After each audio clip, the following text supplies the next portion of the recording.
Dia ni dilaporkan telah melepaskan 4 das tembakan betul-betul dekat depan Christina Grimmie.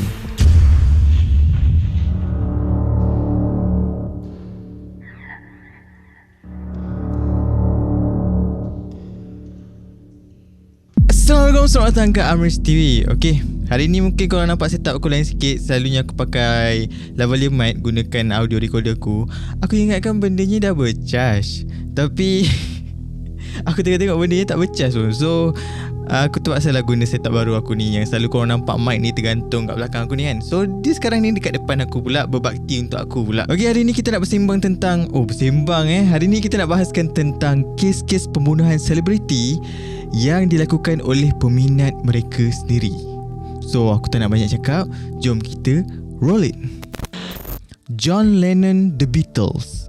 Aku rasa majoriti mesti ramai yang dah kenal dengan John Lennon ni. Dia pengasas bersama dengan kumpulan muzik The Beatles, antara band yang paling popular di dunia waktu ketika dahulu. Kisahnya, John Lennon ni baru balik daripada studio lah. Waktu malam, dia ni dengan isterinya dalam perjalanan nak pergi ke apartmen diorang lah, dekat Manhattan. Sampai saja John Lennon ni dekat pintu gerbang Dakota, dia ni didatangi seorang lelaki, dan lelaki tu dikatakan peminat John, iaitu Mark Chapman.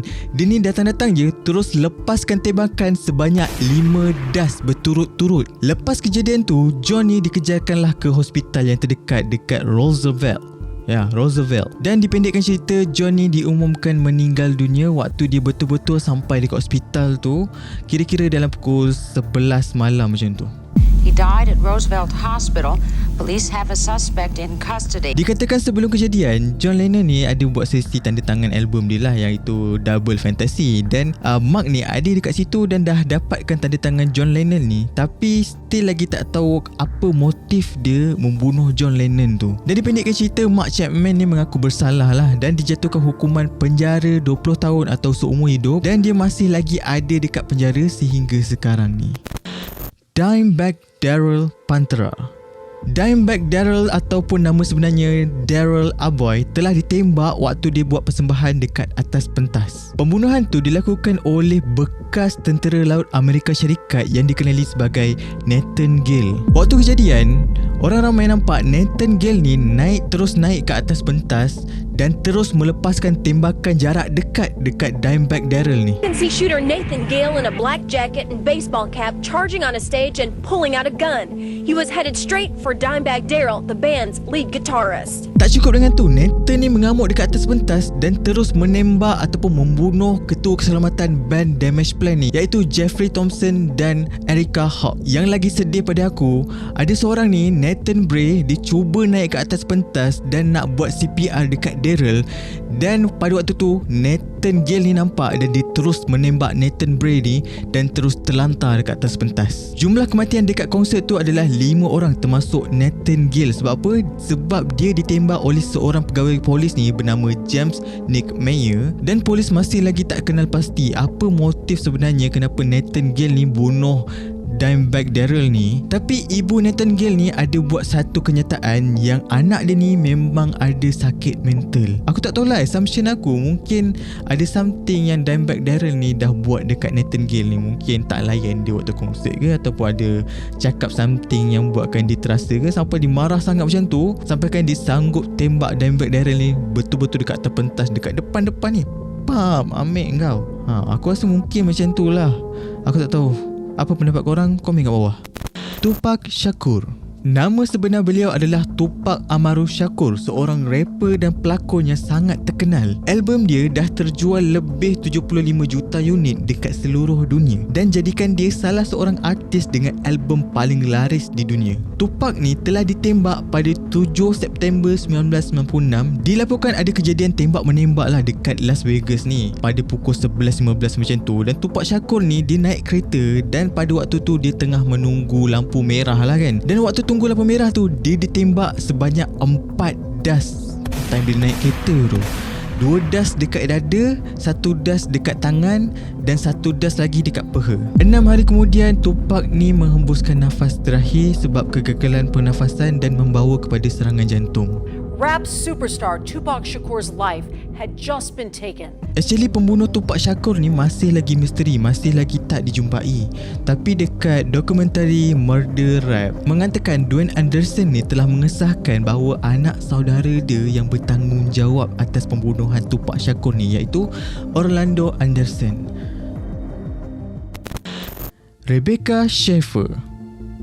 Rebecca Schaeffer ni adalah seorang pelakon dan model daripada Amerika Syarikat dan dia ni dikejar oleh seorang peminat yang bernama Robert John Bardet. Dia ni selalu kirimkan surat dekat Rebecca ni dengan harapan yang dia ni bolehlah jumpa dengan Rebecca ni kan. Alah peminat mestilah kan, kita ni kalau meminat seorang mestilah kita nak jumpa orang tu. Dan satu hari Rebecca ni decide untuk balas surat-surat daripada Robert ni, siap ditanda tangan, siap bagi gambar dia lagi. Robert ni bila dia dapat je surat daripada Rebecca tu, dia terus pergi ke ejen swasta untuk kenal pasti kat mana alamat rumah Rebecca ni. Nak dijadikan cerita, pada satu hari ni Robert ni pergilah ke rumah Rebecca ni. Dia dah tahu dah rumah Rebecca ni kat mana. And then dia ketoklah pintu rumah Rebecca ni. Rebecca ni pun fikir mungkin time tu dia punya manager ke ketuk pintu kan. Dia buka je lah. Dia buka je. Robert ni terus melepaskan tembakan dekat dada Rebecca dan Rebecca terus jatuh tersungkur kat depan tu sambil menjerit. So pada masa tu semua orang dekat kawasan tu dengar lah Rebecca ni menjerit dan dia terus panggil ambulan dan polis pun datang terus sergah pada waktu kejadian lah. Dan Robert ni dah ditangkap dan dijatuhkan hukuman penjara seumur hidup tanpa syarat pembebasan. So dia memang takkan boleh bebas even ada orang nak ikat jamin sekalipun. Aku tak faham sebenarnya kes-kes yang macam ni. Kau minat orang tu sebab apa? Kan, sampai kau nak bunuh orang tu, kau minat tapi kau nak bunuh orang tu. Aku serius, aku tak faham. There's something very special about her. I just couldn't let go of her. She became the most important thing in my life. During all this time, if she wasn't answering, I'd get really frustrated, thinking that she was the sex object of like a bimbo for the male lead. Christina Grimmie. Actually Christina Grimmie ni aku pun minat dia dulu. Dia ni penyanyi popular yang terkenal dalam satu rancangan, nama rancangan tu The Voice, dan dia dapat tempat ketiga. Pada 10 Jun 2016, Christina ni dia ditembak waktu sesi tanda tangan dengan peminat selepas dibuat persembahan dekat Plaza Live Orlando. Pesalah dia ni yang bernama Kevin Lloyd berumur 27 tahun. Dia ni dilaporkan telah melepaskan 4 das tembakan betul-betul dekat depan Christina Grimmie. Korang bayangkanlah situasi tu macam mana. Memang huru-hara gila. Korang bayangkan korang ni as peminat nak pergi minta tanda tangan artis korang ni dekat sesi tanda tangan, memang ramai beratur panjang tu kan. Tiba-tiba artis yang korang nak minta tanda tangan ni mati kena tembak depan mata korang. Weh, memang paranoid gila. Nak dipendekkan cerita, Kevin ni berjaya dijatuhkan oleh abang Christina Grimmie ni, tapi terlepas sebelum dia melepaskan tembakan untuk membunuh diri. Faham? Dan Christina Grimmie ni pun dikejarkanlah ke hospital terdekat, iaitu Hospital Orlando. Tapi dalam perjalanan ni, Christina ni memang dah kritikal sangat-sangat dan dia diumumkan mati ketika on the way ke Hospital Orlando.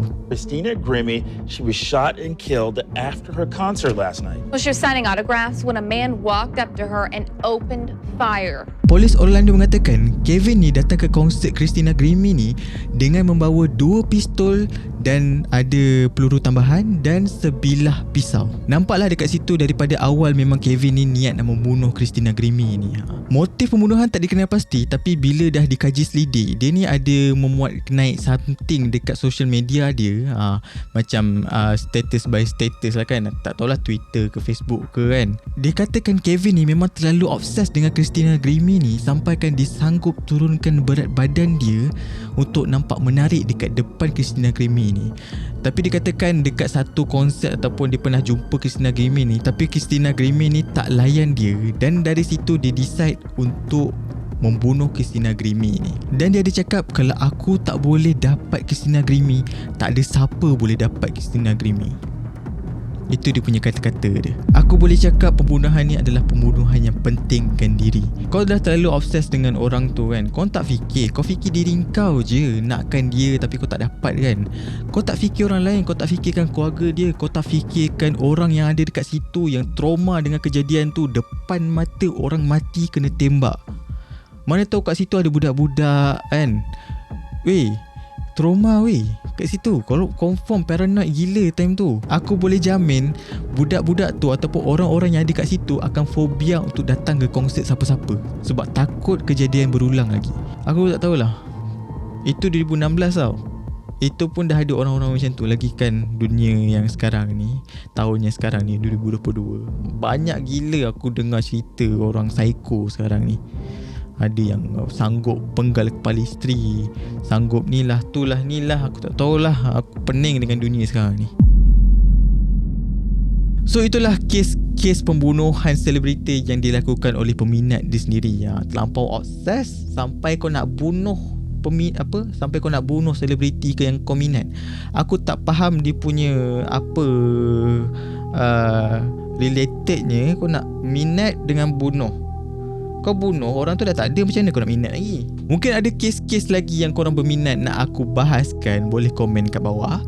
And aku ucapkan terima kasih sangat-sangat korang sebab korang aku berjaya cecah 1k subscriber. Dan insyaAllah aku akan buat konten-konten yang lebih menarik lagi lepas ni. Thank you so much korang atas bantuan korang. Aku takkan dapat cecah 1k subscriber. Thank you so much korang. Aku rasa dah tak ada benda dah aku nak cakap. As always, I love you guys. See you in the next video. Bye.